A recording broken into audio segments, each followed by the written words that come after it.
So I'm Nikolov. I'm the senior application scientist at FlowJo. Now it's BDB Informatic. You can join me at nicholas.love@bd.com.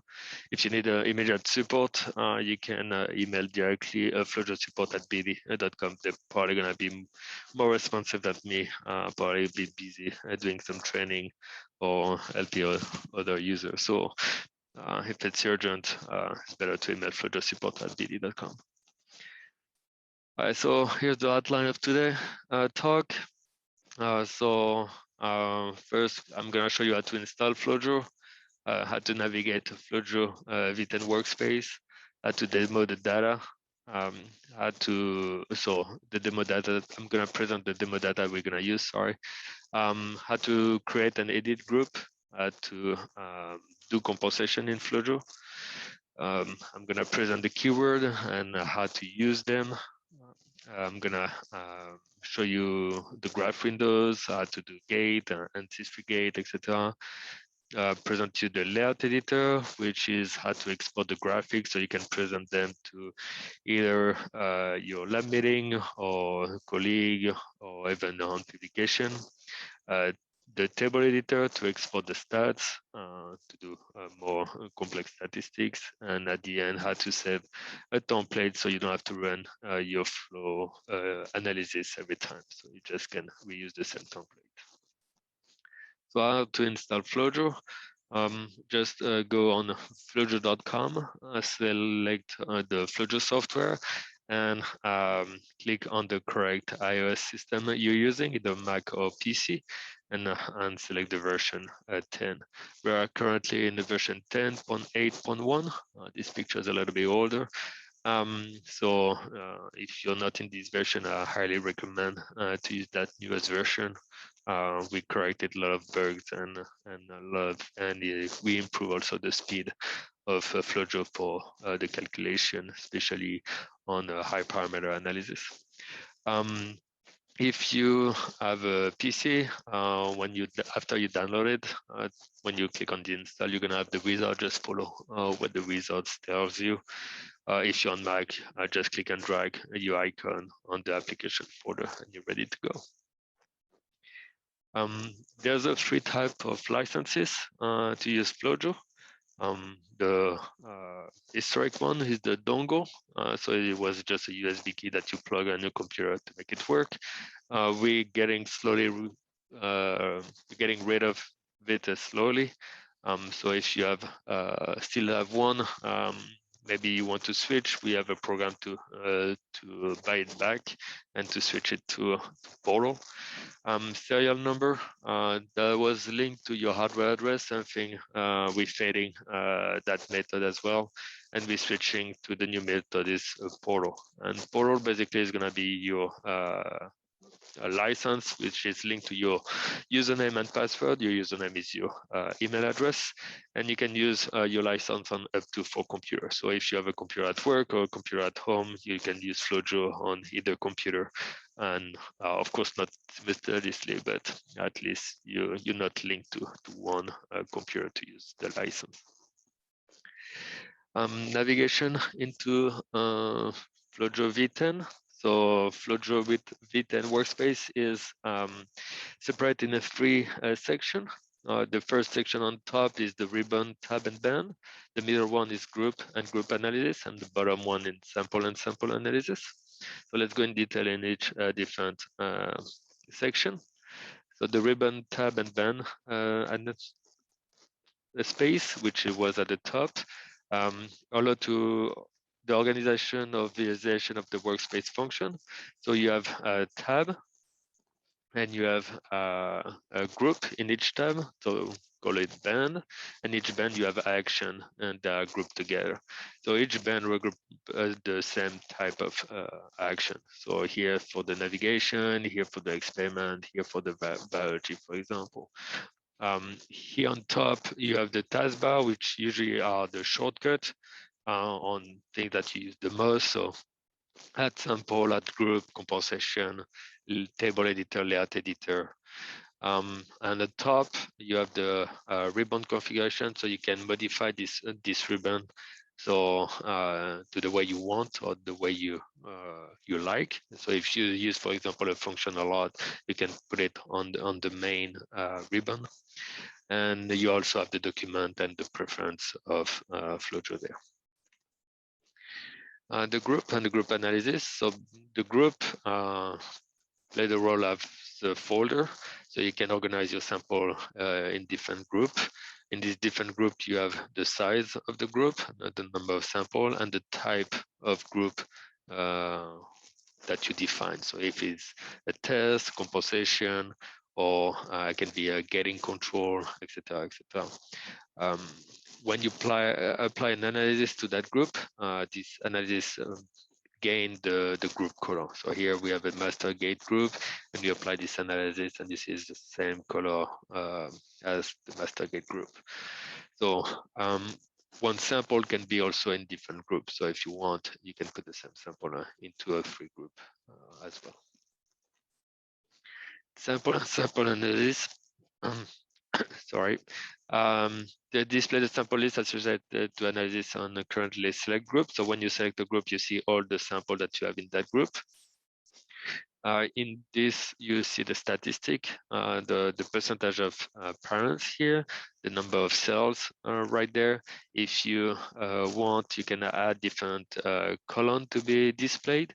Here with some keywords, so HIV status, PID, stimulation, or you can put, for example, your fluorescence if you want to change the name of your fluorescence, or you can display the name, a different name. So if, for example, the name of your tube is not the correct one, you can create a new keyword with the name of the tube.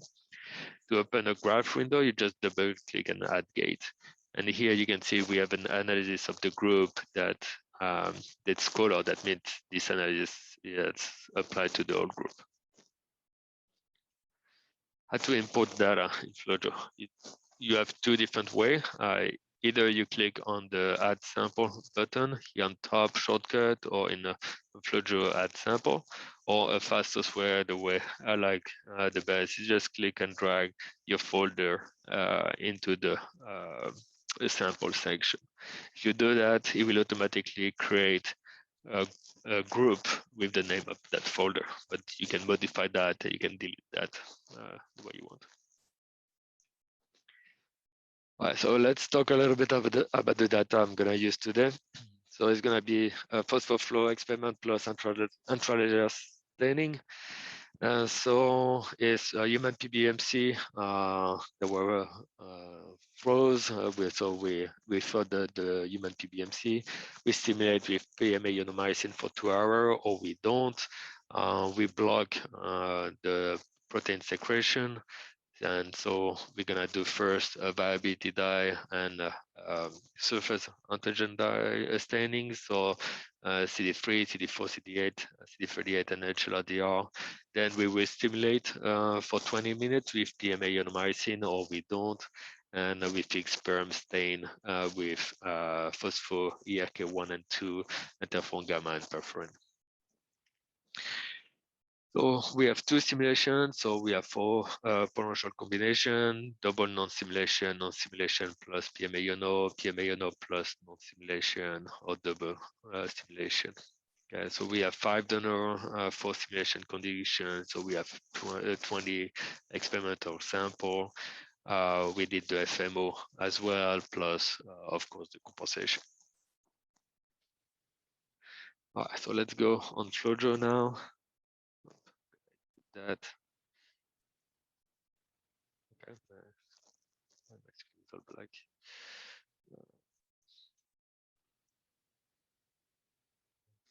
All right.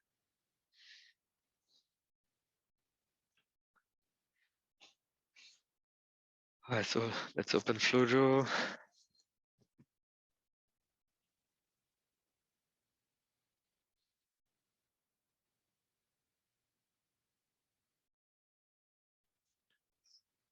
Don't hesitate to raise hand or ask question in the chat if you have any question or any remark. All right, so I'm using the portal license. So my username is my email address. Put my my password. Okay, so I'm logged in. Okay, so the different ribbon. So when I click on the tab, as you can see, my ribbon are changing and have a different function. Okay. If I click on the ribbon right here, I can modify it. So if I want to, for example, to put the Boolean gate right here, I can just click and drag. If I don't want it anymore, I can open it, click, and drag that away, and it's removing it. The preferences. So on the preferences, you have the preferences of your workspace, what type of name you want to display. So the default is the sample keyword name. Sometimes that can give you a random number in the name. So for example, if you're exporting as an experiment instead of as a FCS file in Diva. So if it's the case, you just will click on use a short file name, and here in the list, you will try to find team name. I need to have sample to be able to do that. That's why I cannot do it right now. All right, so you can change the front, gate, locate the license. So here, if you have a serial number, that's where your serial number will be. I'm in portal, so that's on the top. Go back here, the graph, table, layout, option, format. So all those are pretty standards. One that you may want to use that Laura mentioned is the Satometry platform. Um, sorry, the Satometer here, where you're gonna have all your instruments. So we detect the instrument, and here you can change the settings of the instrument. So we try to match what's best for the machine with what we know. Sometimes it's not, especially with your new instrument, the quantum. So you may have to go here and modify those value instead of using the default. You may want to change it as the minimal value by minus 100, and the maximum value is the maximum. You have 10 to the 7, so here you can put 10 to the 7 number right here. Okay. You can also filter the sample. So for example, if you export H, W, and ARIA, and you don't want to have that display in FlowJo, you can remove those here automatically as well. And last one, but not least, in diagnostic, if you're using plugins, and especially a plugin using R for high parameter analysis, you will need to put the R path here, and your where is your plugin folder right there. All right, so let's go. We're gonna just select the sample. So here's the immunophenotyping data. Just gonna click and drag my folder here, and it will automatically add my sample and create this folder. I don't need that folder, so I'm just gonna select that folder and click delete to remove that folder. Okay, and that's it. My sample is added. All right. So let's go back to the presentation. All right. All right, so now we're gonna I'm gonna show you how to create an edit group. Okay, so how to create group. To create group, you can either type on the Mac the Apple sign and G, or you can create a group by clicking on the create icon button, which is this one. When you create the group, you will be able to change the name, the color of the group, the style of the text. You can define the role of this group. And after we have the sample inclusion, I'm gonna talk about it next slide. So if you already have a group, you can just double click on this existing group to modify its properties. So the sample inclusion criteria are really useful if you want to create a template. So every time you're gonna add sample into your analysis, it will automatically adjust the group. So if you include this criteria, this sample will be added to the group. So if you have the live group check, that means you will always look for this criteria in your sample to add any sample, new sample into your group. If you don't want that to happen, you just uncheck that live group. Synchronize here, if you have that selected, when you modify a gate for the group, this gate will be modified for all the group. If it's unchecked, it will be modified only for one sample.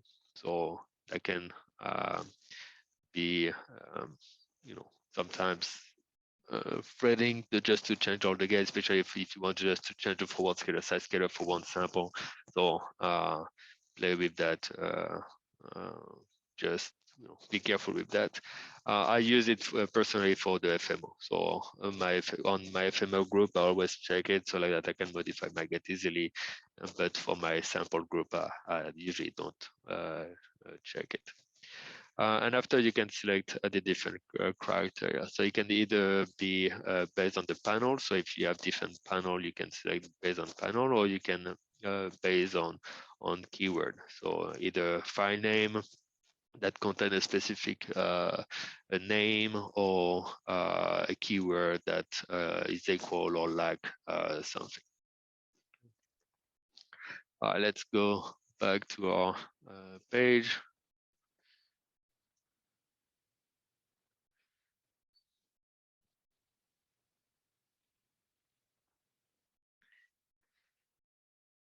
All right, so here, so I'm gonna create a group. So either with this button or that one on top. So same thing. I'm gonna create one which is FMOs. I'm gonna change the color. I'm gonna put a dark green for the FMOs. I'm gonna put it on bold and role. I'm gonna call it as control. And here in this, I'm gonna leave it on live group. As I told you, for FMO, I usually check the synchronize. And here I'm gonna add criteria that my file name, all my FMO, as you see, are labeled FMOs and something. So I want my creator to be on the file name. I want that to contain FMO, and create my group. As you can see, my group of FMO is created, and I have my 7 sample of FMO already in it. Now, my second group I want is my sample, and that leave it in blue. I'm gonna put it on bold and italic. This one is my test group, and I want my file name liking the word FMO. And also want to include more choice because I have my composition. So I want my group, my sample, not having any composition sample as well. So I'm gonna put an N file name liking of comp. Okay. And again, I say remove and synchronize and click on create group. And here I have my 20 sample in my group.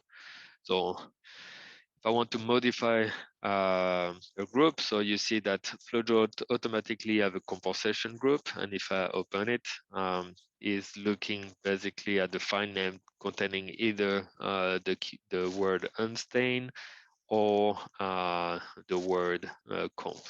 Okay, and most software have that label when you create a composition.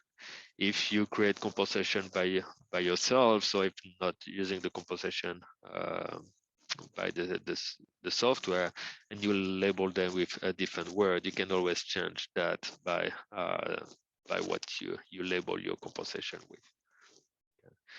When you can always also create a group composition here. put it back, but don't never forget to change the role of compensation if you want to run the compensation within FlowJo using the FlowJo wizard. All right, so that's one way. I'm just gonna create one more group to show you another way. Oops, and I'm not gonna label anything on it. Close.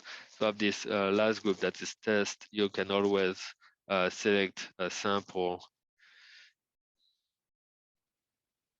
and click and drag those into the group that you want as well. Okay, maybe not.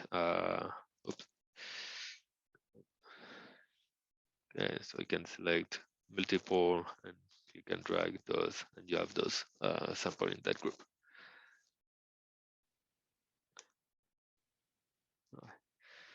All right, let's go back the presentation.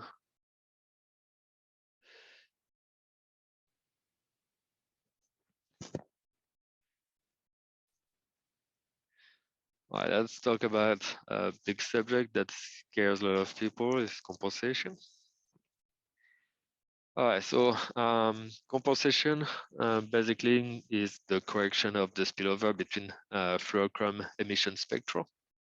So here you have, for example, FITC. Here you have PE. So you detect FITC on this instrument by using a 530 bandpass filter, and you detect PE with a 585 42 bandpass filter. So that means photons that have a lower energy than 521 and a higher energy that 545 are ignored by the FITC detector, even if FITC emits more than that. So this photon will be catched by the P detector, and that's what we call a spectral overlap. Correcting the spectral overlap, that's what we call compensation. So compensation is essential if you use more than, if you do multicolor panel, which is 2 color or more. How you do compensation? First, you need to have single color to determine the compensation. And what you're gonna do is just gonna run each color in the instrument and tell the instrument if you see any signal on any other channel that the one I'm running, remove it. It's coming from the spillover. So in FlowJo, you have two ways to do the compensation. You have the traditional way that you find on every instrument software and almost every software as well. So what we do for traditional compensation is we create a cleanup gate to select our cells. Then after we're gonna select the negative and the positive cells, and we do a basic mathematical calculation for the spillover, which is the mean of the FITC negative cells for PE should be equal to the mean, the P mean of the FITC negative cells for FITC should be equal to the P mean of the FITC positive cells. So the way we calculate this spillover is just a P median FITC positive cells minus P median FITC negative cells divide by FITC median FITC positive cells minus FITC median FITC negative cells. So in this example, it's just 16 minus 2 divided by 110 minus 2 multiplied by 100 to get a percentage, which is a 15.05% compensation.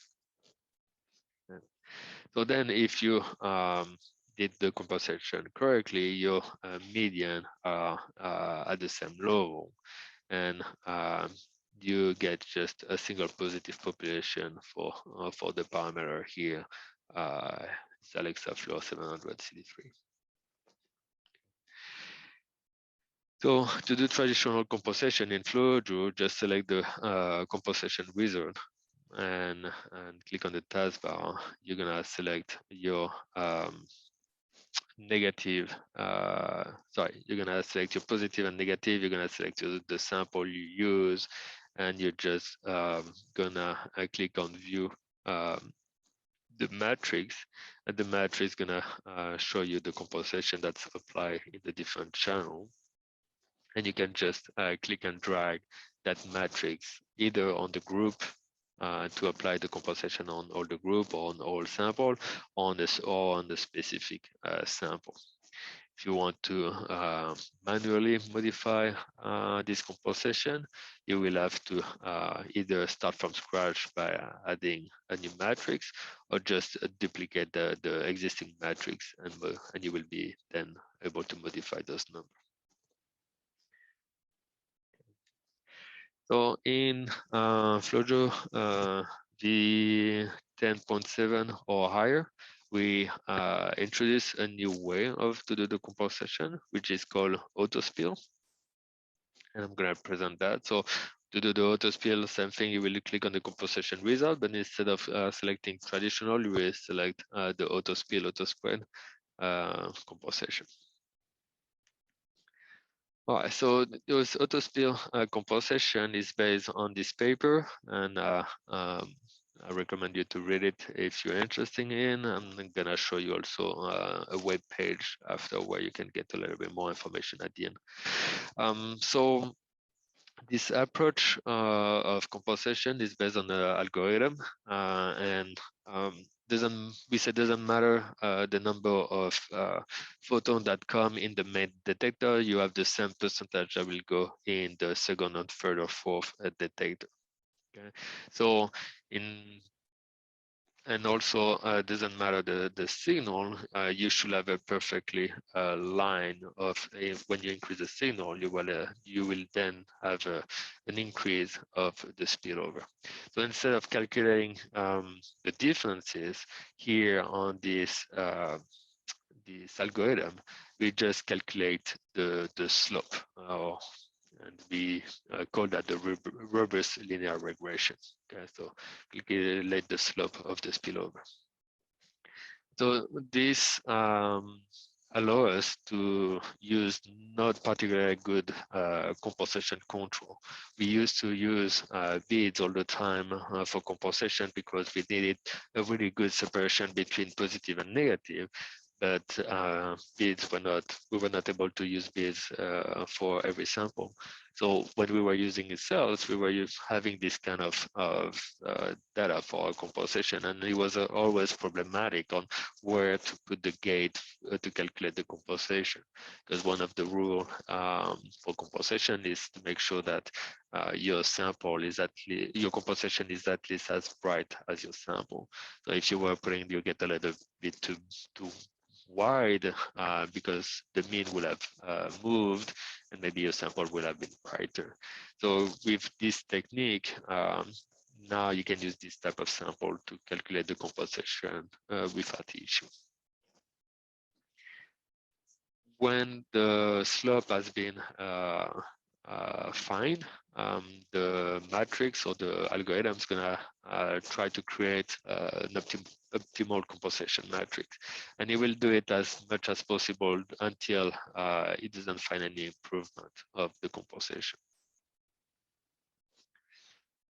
Also with autospill, you can remove autofluorescence. Autofluorescence has always been an issue, especially if you do DC or monocyte or very big cells. So now with autospill, if you have an empty channel on the instrument and you left it open, you can just have an unstained sample and calculate the autofluorescence, and you will be able to remove it on your sample as well.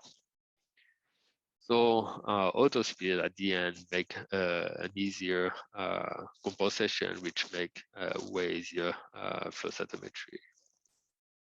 So an example of the autospill improvement. So it was in pre-publication here. The traditional composition was done on this T-reg experiment. So we have the CD4, CD8, select the CD4, look at CD25, CD4, and the user couldn't find any double positive sites for that.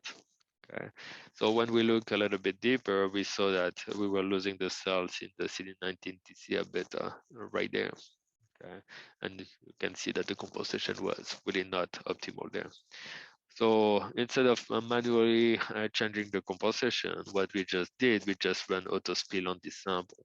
Okay, same sample, just ran autospill. We didn't change anything, and here the TCR beta CD19 population was a really nice where it's supposed to be, and we got our cells back for Treg. Okay, so just try it and let us know what you think about it. We're really excited about this algorithm to do the decomposition, and I think it can solve a lot of issue for the user. So if you want to learn more about autospill, we have a talk. It's just a 30-minute talk on autospill alone. So you can find it on our FlowJo University on the advanced tutorial where John is going to talk about it. Or you can visit the website of the lab who created the autospill, which is that link as well. All right, so let's go for the composition.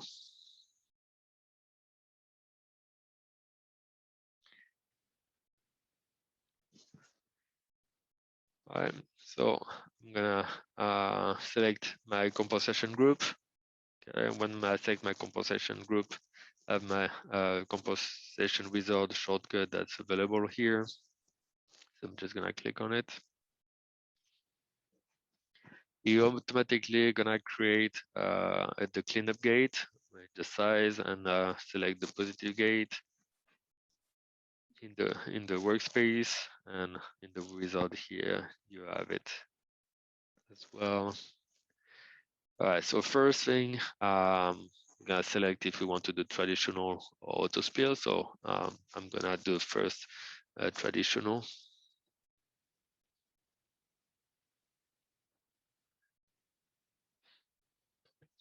I leave it on red, the color. If you have a spectral matrix, you will select spectral here. This is not spectral data, so I'm not gonna select it.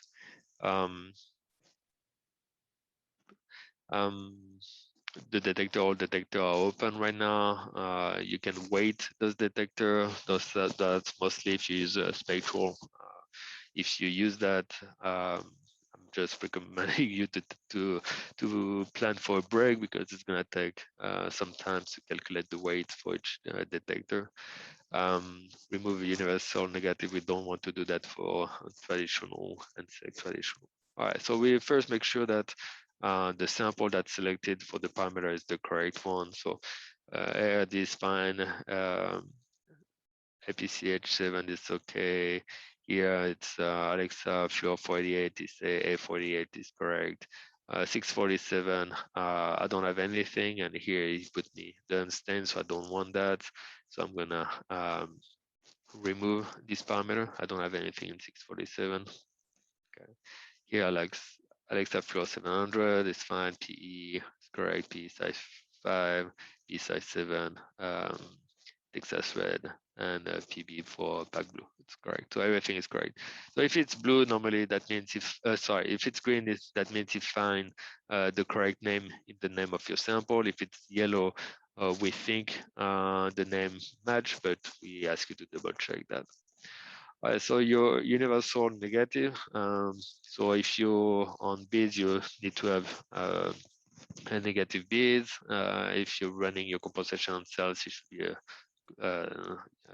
the universal negative or the negative cells. So let's make sure of that. So first is your unstained, the live dead here. Okay, so live dead is on cells.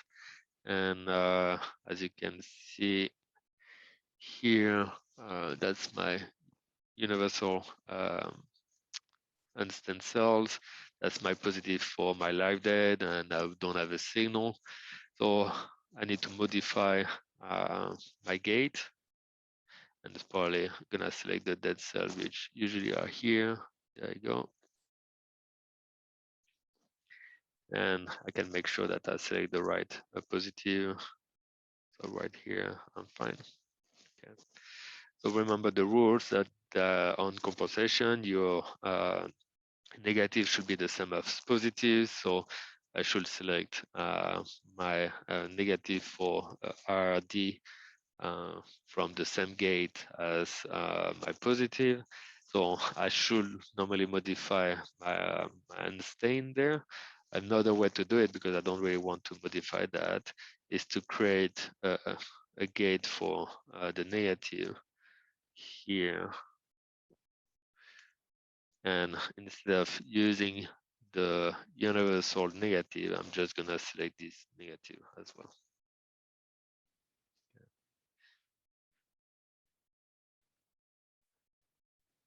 All right, so I'm gonna check Alexa Flow 700, sorry, LPCH7, it's on beads, and my universal negative is on cell. That's not what I want, so I'm gonna select my beads. Okay, same thing for Alexa Flow 88.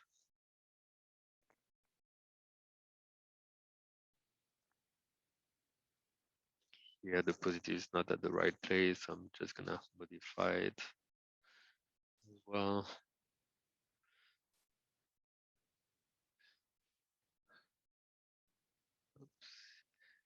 So P on beads,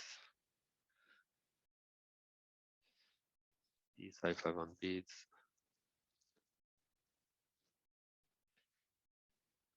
Okay, P Sci7 as well.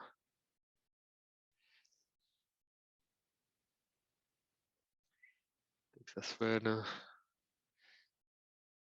And back blue. All right. So when all my composition is correct, I can just click on view composition, view matrix, and here's my composition. So what I usually do when after I run my composition, apply it on a sample, I visualize it on a sample. So I'm just gonna select my double positive sample here. The blue is the before composition, the black is the after composition. I can remove the before composition, and I'm just gonna look very quickly if my composition looks okay. So what do I mean by if my composition looks okay? That means you need to have square. You cannot have neither kind of a banana shape or a hockey stick shape, either on the bottom on the top population. So if nothing looks like that, usually your composition should be pretty good. Yeah. So here I'm happy with the way it looks. Everything is kind of a square for my composition. So I'm gonna apply this composition to my sample. Okay, so I'm gonna click on the M here, and I'm gonna just click and drag that to my sample. So I can apply on a specific sample if I want, or on to the whole group, or all my sample. And I'm gonna do it on all my sample in this case. So that can be useful if you have, for example, different time point. You run your sample in different batches. You may create group by batches, and you can apply your composition because your composition will change depending of the day. So you can apply that composition for that specific date. All right, so we did traditional. We may want to, I want to show you also for the auto spread. So I'm gonna select auto spread.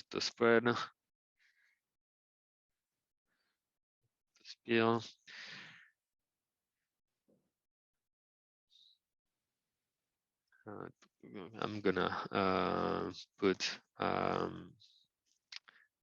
my parameter back. So I'm gonna put my 647, which was blank as well. And on this one, I'm gonna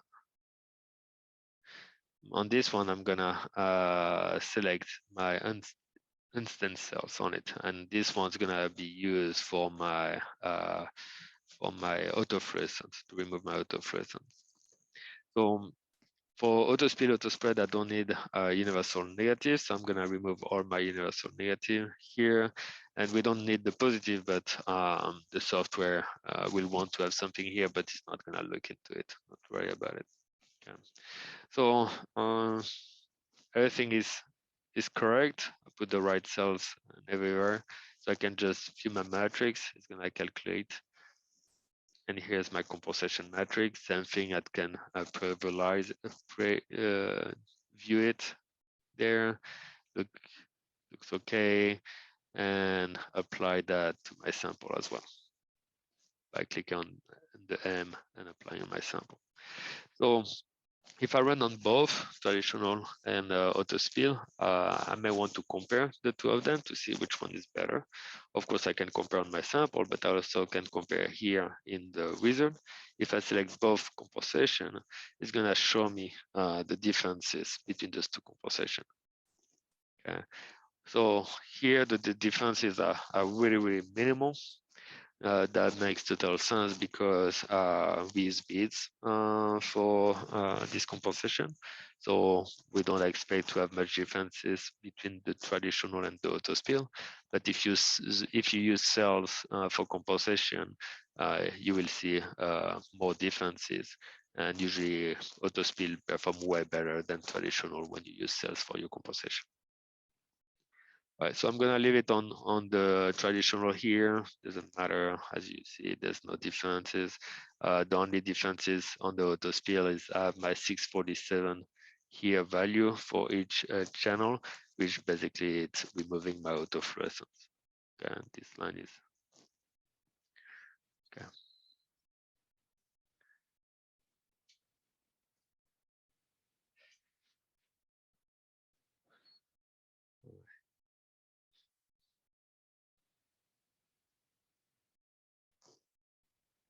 So we are done with composition.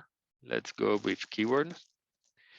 So keyword are information that are stored in your FCS file.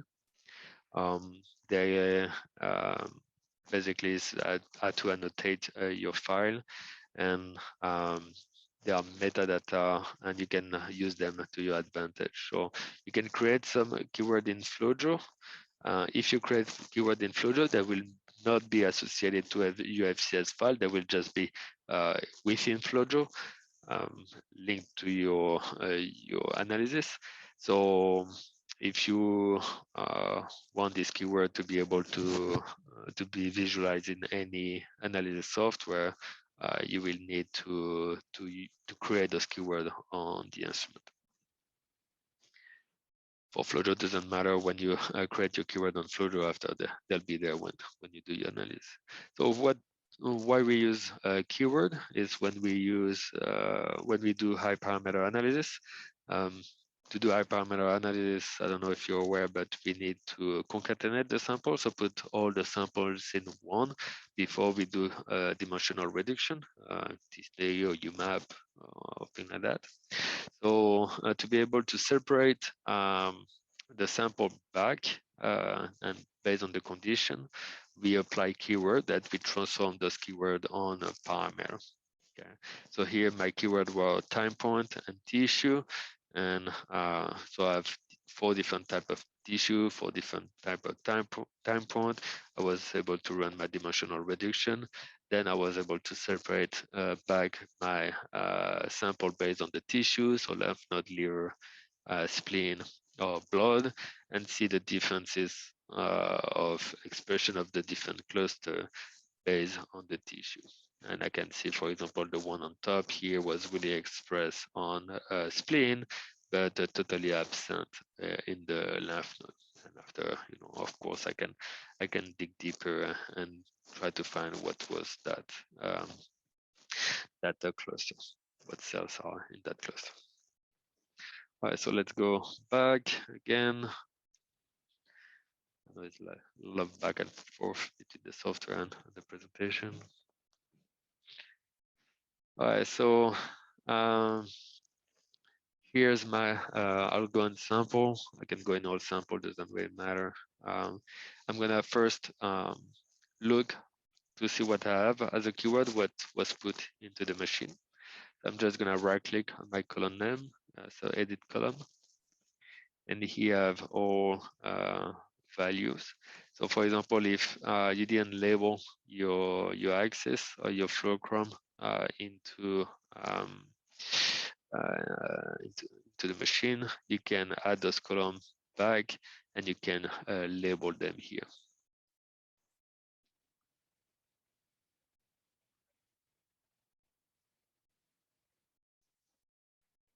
There's a line.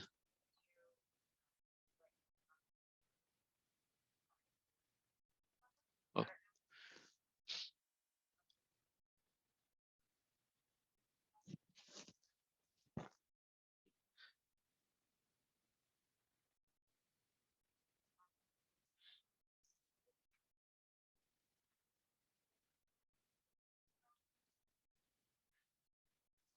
I don't know. Does anybody hear me okay? If not, just put it in the chat. Not too much lagging or yeah, yeah.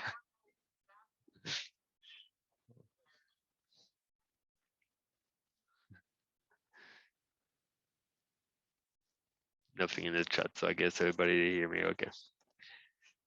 All right, so here you can change the label. So for example, it's your um, your live dead. So if you want to label that, you can, um, or you can change if, for example, you made a mistake or it was not CD8, it was CD4.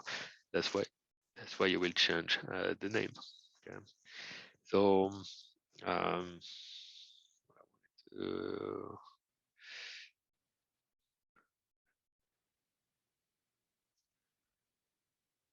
sometimes voice is not so clear. Okay.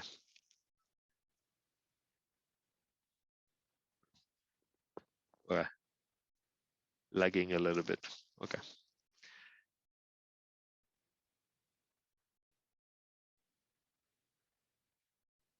Um,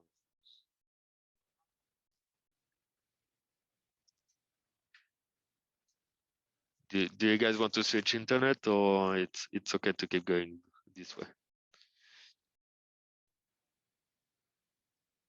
Yeah, we're on the Flowcore website, Wi-Fi.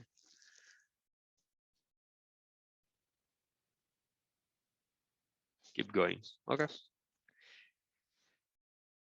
All right. So if you want to change the name, so for example, for the RD, there was no label, so I may want to say live dead, and I want, of course, to apply that to all my sample. So I can just select it and copy value to the group, and there you go. All my value is copied. Okay. All my labels are correct here. You can also create series value there, but I will talk a little bit about that just in a minute. I'm gonna remove the fluorescence, and now we're gonna look at the keyword. So I'll label all my keyword with a star before. Now, I highly recommend you to do the same thing because that's the easiest way to find them in this whole list. So here's all my keyword: condition, date, HIV status, PI ID, sample ID, estimation, and T date. You can add those columns. Okay. I can see that HIV status is all negative, so it doesn't really matter. PID and sample ID are basically the same thing. Okay. Stimulation, I have it in my name. I don't know if I want to have it. And the birth date, I don't know if between the actual collection date and when it was run, I don't really know if I really want to see that either in my analysis. So I'm just gonna remove what I don't need. So we say date, HIV, and date again. Okay. Or did I remove all?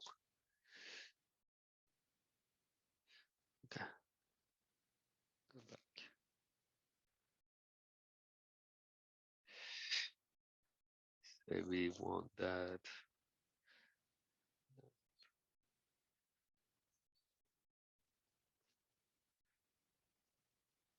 All right, here's what I want, and I can reorganize my sample based on this keyword. So for example, if I want to reorganize them based on my mouse, my human, sorry, LD1, LD2, LD4, LD12, LD14, or if I want to organize them based on the simulation, so the double uh, non-simulation first and the double simulation at the end, and etc. etc. Or if I want to organize them by condition, here I just label the condition or etc. So if the keyword, you don't have any keyword, you can always add keyword. And you can say, for example, I want sample ID. Yeah, let's go with that, but you can name it the way you want. And here you can just type of a keyword. Um, let's say you want that to be 1, 2, 3, 4. So either you can type 1, 2, 3, 4, or you can create a keyword value series here where you can say start value by 1, increment by 1. So you can change, and you want to create 1, 2, 3, 4, 5 all the way to 20. I don't think we have 20 sample, but that's one way. Or you can say I want the number 1 to be repeated 4 times. So it's 1, 1, 2, 2, 3, 3, which is kind of what I had for my condition. I did it for my condition. So that's how you create a series. So you don't have to type everything. Okay.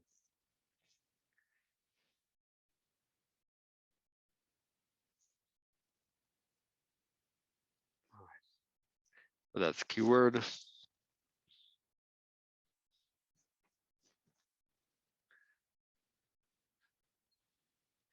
I think I'm gonna go all the way to the end, and I will do the rest of the presentation, the slides, and we'll do the demo at the end, so that we don't have to switch uh, every few minutes. All right, so graph layout.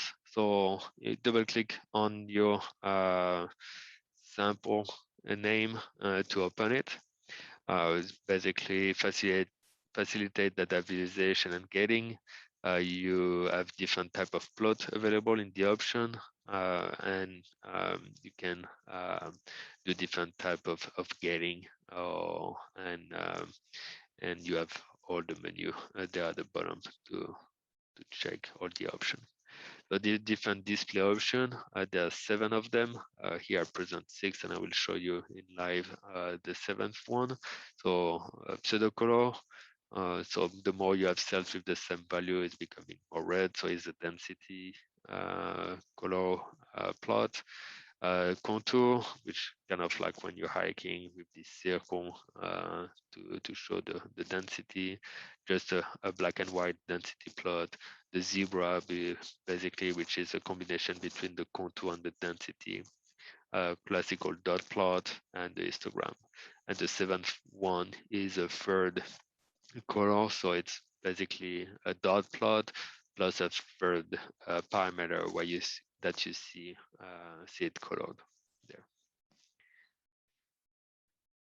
The gaining tools. So all the gaining tools are here on the top. So you have square, quadrant, elliptical, polygonal, hand drawing, and based on the density plot. And after 2 quadrant, one with that take in consideration the spread, and the other one which is called a spider quadrant gate. And you can click, drag, modify your gate the way you like. So explore that option and pick the one you like the best. On when you look at your data, you may feel like your data are squished. So will it close? So we have this T button with this transformation button that allow you to change the visualization of your data. So select your parameter. So you can add and remove extra positive decade. You can change the number of negative decade and the spread of pure negative. You can change basically the way your data look like. We don't change the data, we just change the visualization of your data. So how your data is supposed to look like? So here on the left is two unsquished. You have a lot of cells on the axis, so you don't want your cells to be like that. Here in the center, your cells are too squished, so it's really hard to put your gate to see the separation, for example, between your negative and your CD3, or even your HLR-DR. And here, that's the correct way to display your data. You could even kind of cut a little bit more extra positive decade on your CD3 if you wanted. You can do Boolean gate also in FlowJo. You have many type of Boolean gate, AND gate, OR gate, but also I think the most interesting, especially if you're doing some cytokine analysis, for example, is all combination as possible.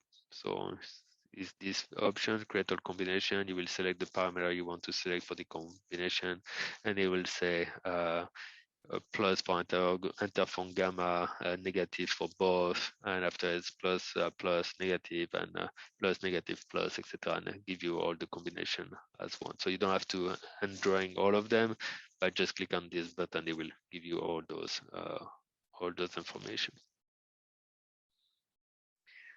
So the layout editor, that's where you're gonna visualize your data.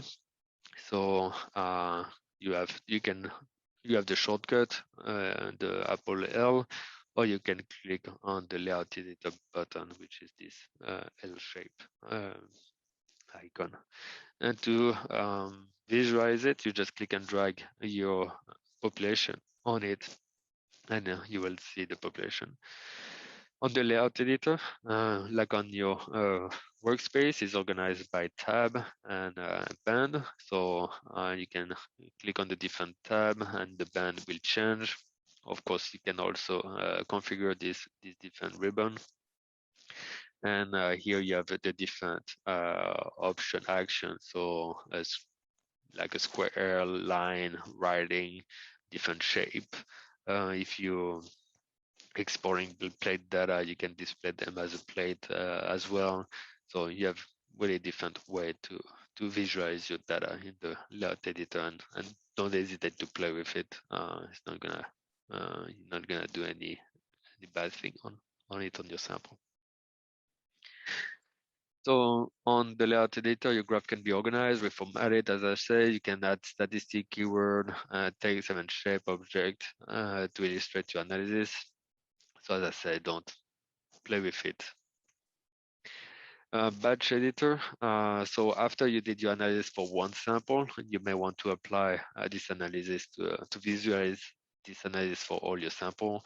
Just click on the batch and you will create the same analysis on all your sample. This analysis can be on all sample or can be on a selected or specific group. So it can be on the group based on the group on your sample, but it can also be based on keyword. If you click on iterate by, you select keyword, and you can select, for example, this like double simulation or thing like that I created. Let's jump on the table editor. Table is the same thing, just to visualize, instead of visualizing your graph, you visualize your statistics. So either you can create your stat in your workspace and after click and drag them in the table editor, so they will be there right away. Or if you click and drag the population, after you're gonna have to double click on the population to tell which stats you want to look at. Do you want to look at the MFI of a specific fluorochrome, or do you want to look at the percentage of parent, grandparent, or on a specific population? Same thing, same organization as the layout editor and the workspace by tab and then same thing can be configured, and same thing you can create the table based on a specific group or a specific keyword. Right. So when you're done doing your analysis, you may want to do it, as I say, again and again, if it's a longitudinal study. So instead of redoing your analysis every time, you can save that as a workspace. To save as a workspace, you just click on the FlowJo button on the top. You say export as a template. Okay. And now you can reopen this template and just click and drag your new sample in it. If you put your group as a live, they will automatically, your sample will be automatically reorganized in each group, and your table and layout editor will be applied as well. All right, so we're done with the presentation. We're gonna jump to the demo. Before we jump to the demo, here's some useful link. If you want to download plugin for FlowJo, just go on our FlowJo Exchange. We have many plugins out that will help you to do high parameter analysis and some visualization, etc. If you have any question on FlowJo and want a specific instruction or something, you can go on our searchable document on this, which we call the docs, which you can click on this link, or you have it automatically on the question mark on the FlowJo software. And after we have webinar and also small talk on specific subject in our FlowJo University website. Okay. So let's jump back into the software and do the rest.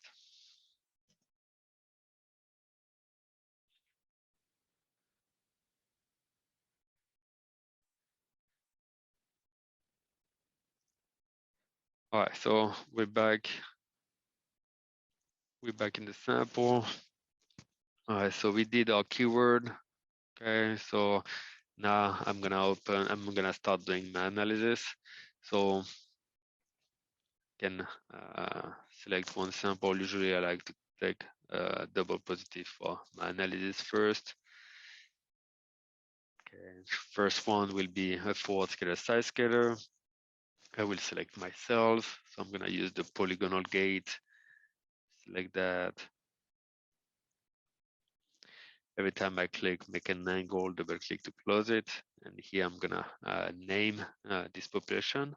So I have some favorite here. If it's not what I want, I can just type. If it's something I'm gonna use often, I can click on the plus sign right here to add it in my favorite. Okay, so you don't have to type it every time. Okay. If you don't want to have this name anymore in your favorite, just type the name back, and instead of the plus, you will have a minus. If you click on it, it will remove that from that name from your favorite. Double click to open only this population, what's inside the gate. Okay. Now we're gonna go on doublet discrimination, and I'm gonna select only the singlet, which is here the diagonal. Okay. Then select my live cells.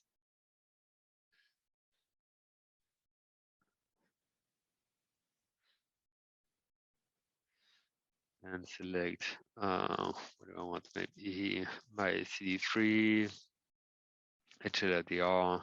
Okay, and you see my sample looks really squeezed there. So I'm gonna modify that. I'm just gonna click on the T button right there, customize the axis.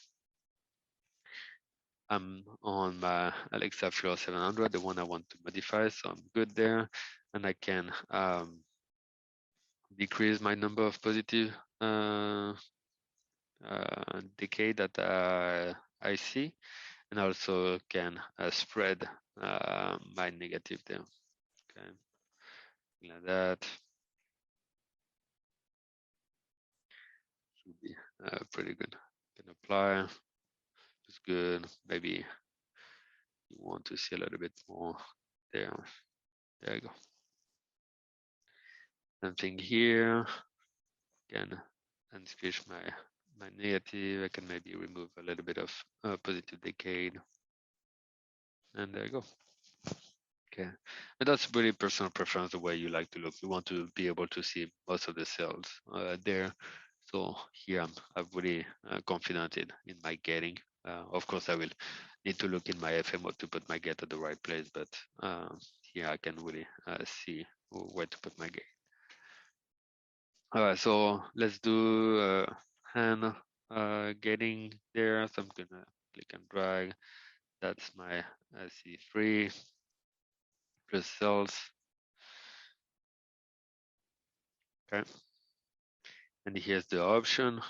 Okay, I can do a C4 as well, square.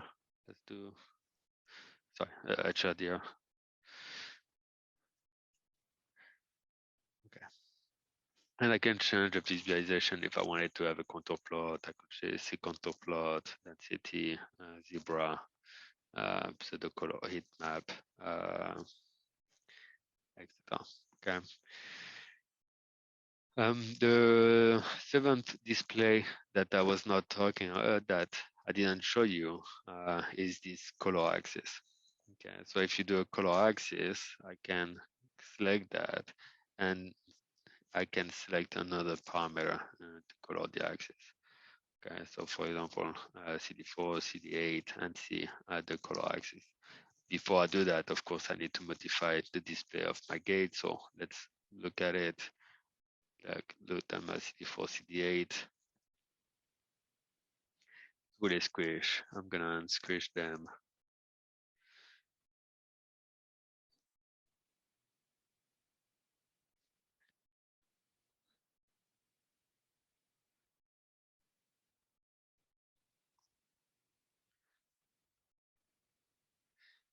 Okay. And now you can see on my CD4, CD8 here, I can really see where my CD4 are located. So whatever is becoming yellow and red, that's my CD4 positive. So of course my CD4 is in my CD3 positive cells. Okay, so that's one way sometimes to confirm where to put your gate.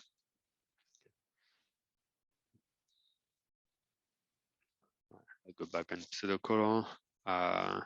You have the active gate. We'll talk about it in a second, but I think one option can be really useful is here. If I want to modify this gate, I did the handwriting, so I have a lot of dot here. If I want to increase or decrease that gate, I will have to modify one by one, which is a pain.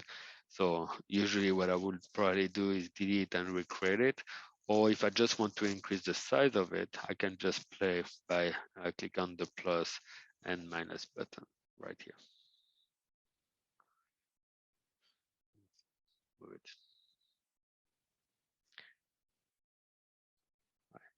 So here on my CD4, CD8, I can apply a quadrant gate. I did apply the quadrant gate with the spread included, so which make it a little bit curvy at the end. So let's do it like that. So you see the curve of the spread, and here's my CD4, here's my CD8. Because I did a quadrant, it just on the name it just put Q1, CD4, CD8, the CD4 negative, CD8 positive. I can rename those by right clicking, rename, and I can say that's only my CD8 plus. And this one is my CD4 plus. And this one is my rename double negative. So on my CD8, I can look, for example, on my interferon gamma. I can put it in histogram if I want, and I can make a gate here on my interferon gamma. That's interferon gamma plus.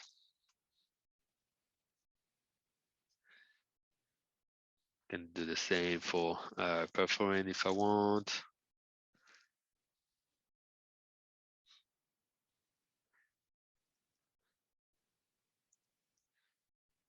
There you go.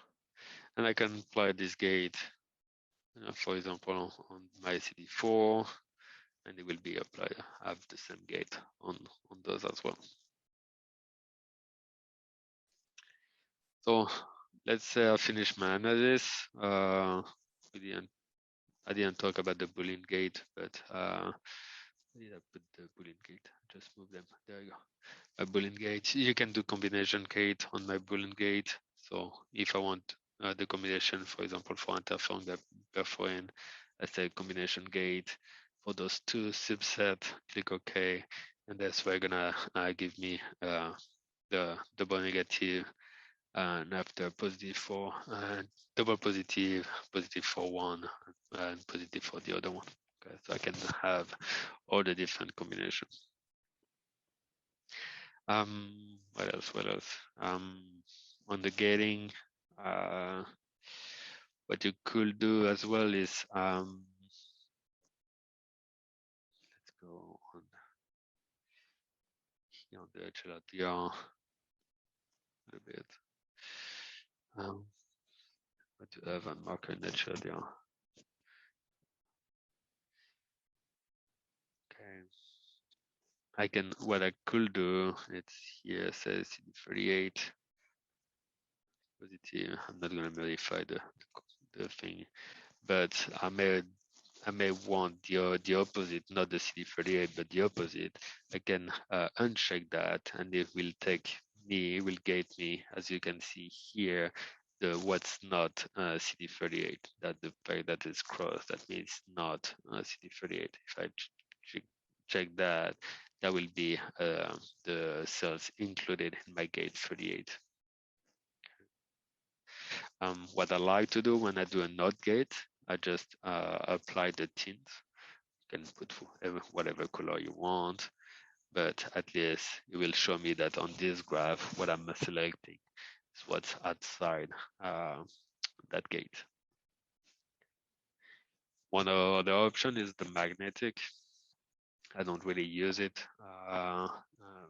but it can be maybe useful for some of you.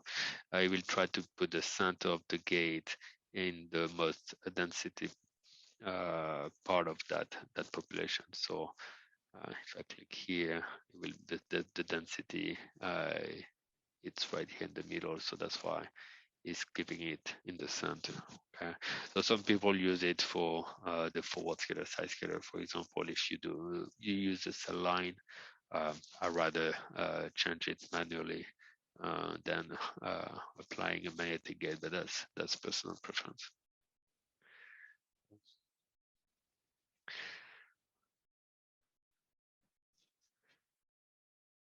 I think I did show you everything there in the gate graph. I'm just gonna close it. So I did my whole analysis here on one sample. I want to apply that analysis to all my group. Maybe I want to confirm my gating here with my FMO. So even if I'm on the sample group and those are sample, I can always click that gate into my FMO. My FMO, remember that I put my gate as synchronized. So that means if I modify a gate in it, for example, my forward scalar here, it will be applied to every group. So he has to go from sample to sample, and you see that for every sample, that gate is at the same place.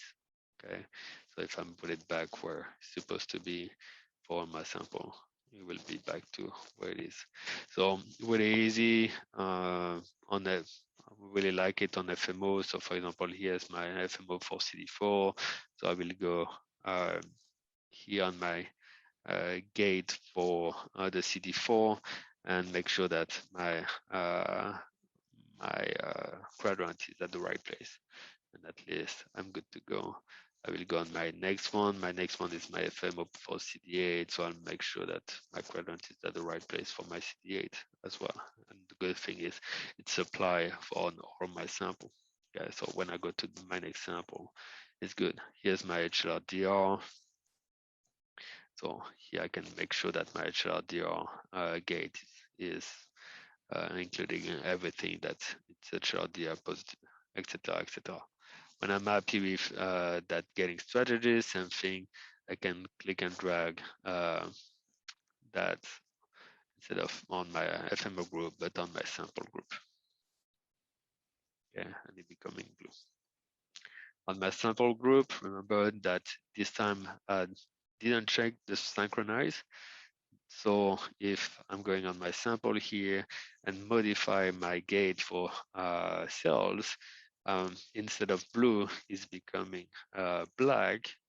And that means this one has been modified for this sample. And if I go to the next sample, it's going back to what has been set for my group.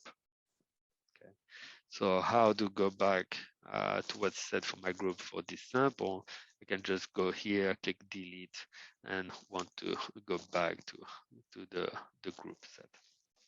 If I want to delete an analysis for my old group, I need to go here in my group and delete whatever I have here. So if I don't want CD38, I will click delete and have different option. I can set delete my entry, for example, or just keep it just on the first sample, allocate it to the specific sample that I say I just want to keep it for those sample and not for all the sample.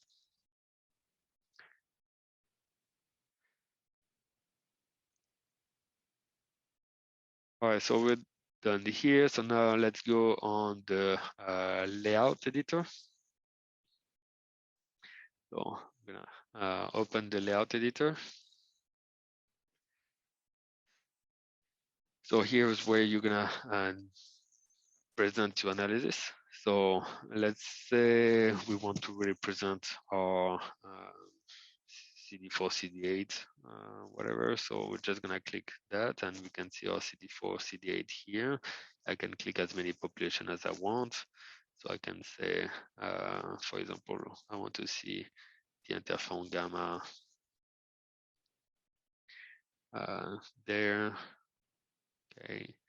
So here, as you can see, it's not the interferon gamma, so I can change that. I can double click on it and say I want on the x-axis, I want interferon gamma, and on the y-axis, I want to see as an histogram, and I can apply, and I can see what I have there.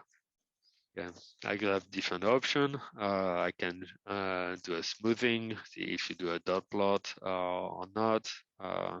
Let's do it on this one, a bit better.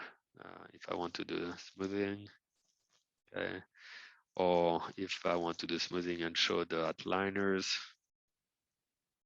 If I want to use large dot for outliners, for example, okay, use grid. Usually I don't use it, but those can be useful if you show really rare population, for example, okay, by using large dots instead of regular dots. You can annotate. So if you want to change your axis, instead of saying compy Texas Red CD4, you can say I just want to have a CD4. Here I just want to have CD8. Apply, you can remove the number, add the tricks, add the label. I don't know why he will want to do that, but that's feasible. Okay. You can remove gates, for example. So if you don't want to show the gate, you can remove frequency and population name, but still having the gate.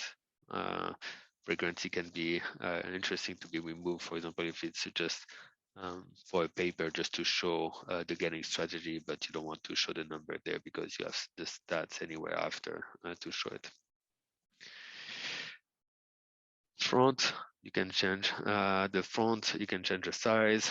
Some journal require a specific font and size, so you can change it here so it's paper ready. And here's your legend. If you overlay, you can see the different population that you overlay here and what to display also in the legend. Okay. So that's the basic functionality right there. One thing that I didn't mention and I really love about the layout editor is the ancestry. Okay, so if you click on the ancestry, you can see how you got to that gate. So it showed me that I did a forward scalar, side scalar, singlet, live, and I selected my CD3 and after my CD4, CD8. I can put it horizontal as well or vertical. Okay, and I think what can be really interesting is the backgating.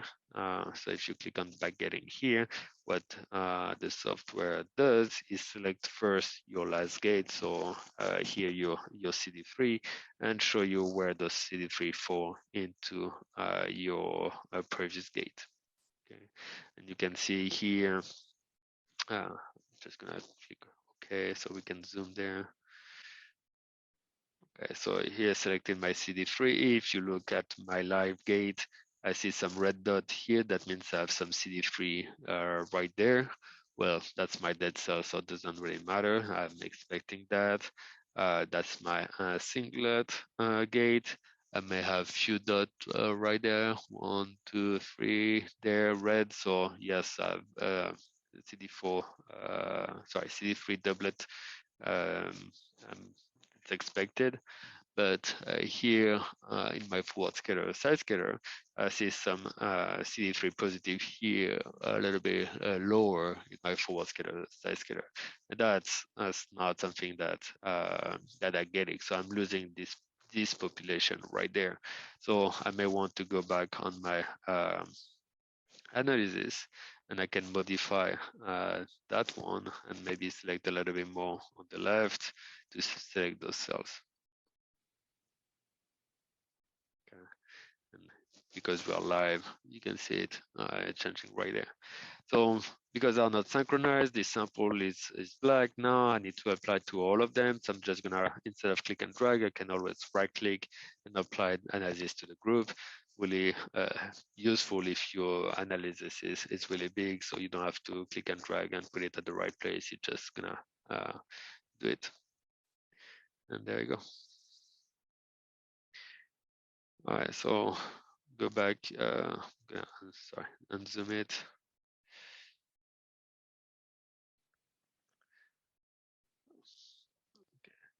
Move that. So something also you can show histogram on the side if you want. Same thing, I don't really see why some application to show it, but maybe you have one or that will be helpful for you. But that's one way to, it's possible to do it in FlowJo.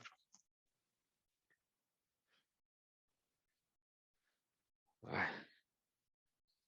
So when you're happy with your analysis, you can batch it. So you can batch it based on the group, okay, sample, for example, and just number of row, number of column you want, and the way you want to display, and just batch, and you will create your batch analysis. And here's your batch analysis. You see the dot on the page, so you can modify where to cut there in the file tab.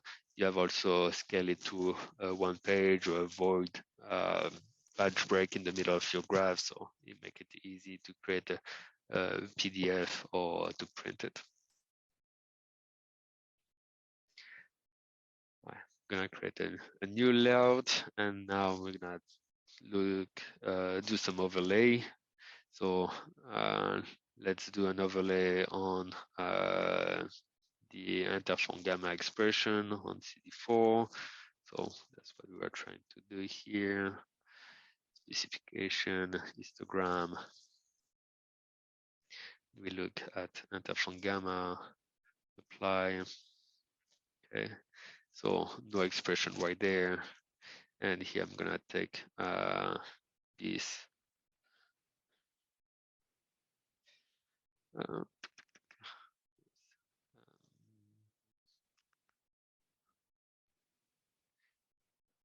expression. Okay. All right. So here's my overlay. I can double click. I can change the y-axis. I can normalize it. Okay, so I can use model to normalize it, to put it at the same height. Okay, I can change what's in the legend. So here's the default. You have sample name, subset name, number of cells. You can add some stats. You can also add some keyword. So you can add, for example, the keyword stimulation. So like that, you know which simulation it is. Okay, and you, of course, you can show or not the legend, but I don't see why it will not show the legend. Okay, if you want to have the red, you can change the color of those, and you can also change which one is first. So if you want to have the red on top, you can change that. So I may want to do this one on top and everything. For the batch, if I want this one to be there every time, I can just right click and set this one as a control. So when I batch it, it will never remove that one in my batch. Okay. So now I can do group by keyword, for example. Sorry, keyword iteration. I can select the keyword.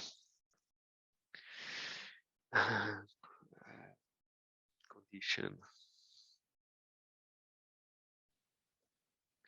And I can select on condition, for example, 4, and create batch, and it will show me the analysis for my for condition 4 in my keyword, which is my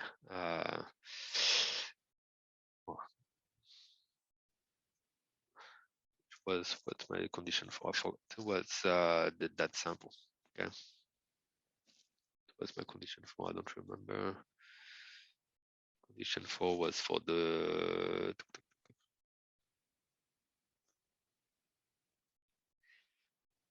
sample PI there. Okay, that's one way also to batch based on condition, and keeping the same control for all the batch.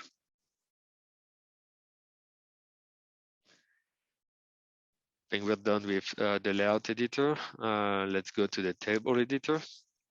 So table editor is here. You have the shortcut right there. So same thing, you can either click and drag your population that you want. So let's say quantity of interferon gamma, the number of CD4, for example, and let's add number of perforant. Okay, that's fine. Right. So you can change here the statistics. So if you double click, you can change the stats.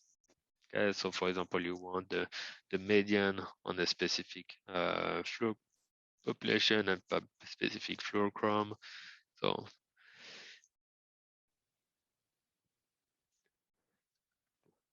gamma, okay, and you can change that here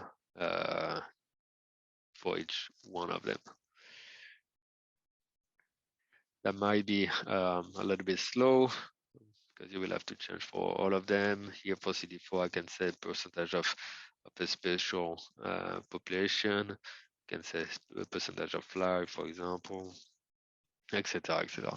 One way I like to do it, but some people don't because it will expand your workspace, is to add the stats directly here in your workspace, and after just put back your stats in it. So if you go in your workspace tab, you have your add stat. You have some shortcut there if you want to add more the complex stat, you can just click on add stat there. But if you want to add median, for example, for your interferon gamma, you just click and drag and apply that to the group. Okay, and I can just click and drag this information there. That's the same than on the first one. You can create some visualization. So if you visualize, you can, instead of just saying the table, if I create a table, we'll just have the number. And this number might not be very easy to read or to know if there's a big difference or not. So we created some visualization. We can do, for example, a heat map visualization. And now when you click on create your table, you can see which one are positive or negative, and you can even reorganize based on those numbers. So let's double click here on a number of CD on interferon gamma median, and you see that the highest one are usually the first that at least have the first stimulation, and the one that doesn't have the stimulation or have a non-stimulation plus a stimulation after don't have any interferon gamma. And etc. etc. So you can complete that perforing on that on CD4. That's not relevant, but if it was on CD8, you could see the differences there. Okay. So that's how you do the visualization. Same thing you can have on display. You can export it directly to the layout editor if you want to present that as a PDF, or you can print it, or if you create a table like that, you can just file export as an Excel or a CSV, and have to run that into a more statistic intensive software. So we're done with the table editor. So now you can save it. So you have different way to save your workspace or your analysis in FlowJo. First is the workspace. So you will just save your analysis, and your FCS file will still be on your folder. So FlowJo is gonna look at that folder to find your data, your FCS file. Really good if you to use that if you still doing some analysis on it.